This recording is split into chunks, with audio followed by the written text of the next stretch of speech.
are pigeon towers. The Egyptians kept pigeons for food, and they were used for carrying messages, especially for the army.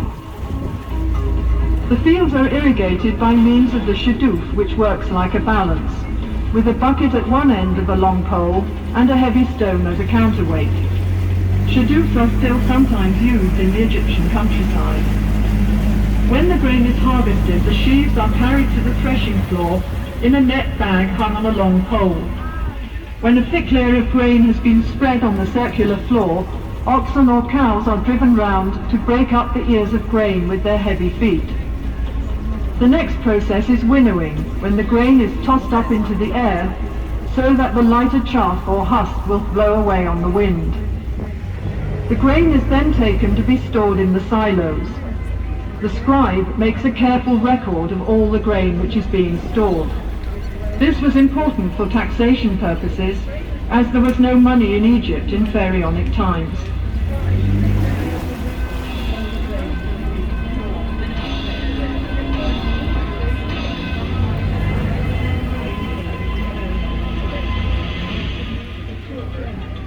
Honey was used for sweetening by the ancient Egyptians, as sugarcane was not grown in Egypt in those days.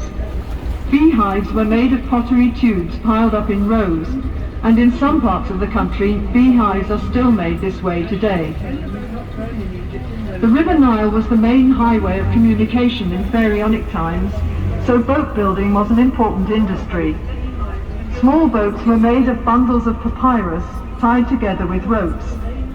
Such boats were used for short journeys and for fishing or hunting trips.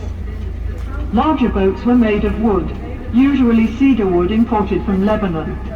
Wooden boats were pegged together with dowels and sewn together with ropes, as can be seen in the cross-section on the bank. When the boat was put into the water, the wood expanded and the rope shrank, so the boat became completely watertight. A royal boat of this type can be seen in the museum beside the Great Pyramid of King Cheops at Giza. The palm tree was a valuable resource for the Egyptians. The trunk was used in house building, and the branches provided fronds for making mats and baskets, while furniture and boxes were made from the ribs. The boxes were used for storage and as cages for small animals and birds. The Egyptians today still use the various parts of the palm tree for the same purposes.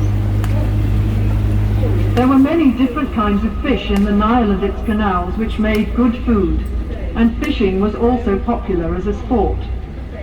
One method of fishing can be seen here, where a net is stretched between two boats, and the fisherman hits the water with a stick to frighten the fish into the net. Let's see if he's been lucky today.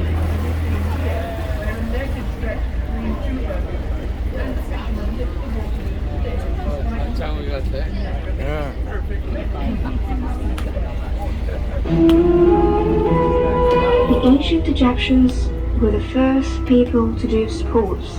We have many depictions showing us the ancient Egyptians while we were playing stick fighting, archery, and wrestling.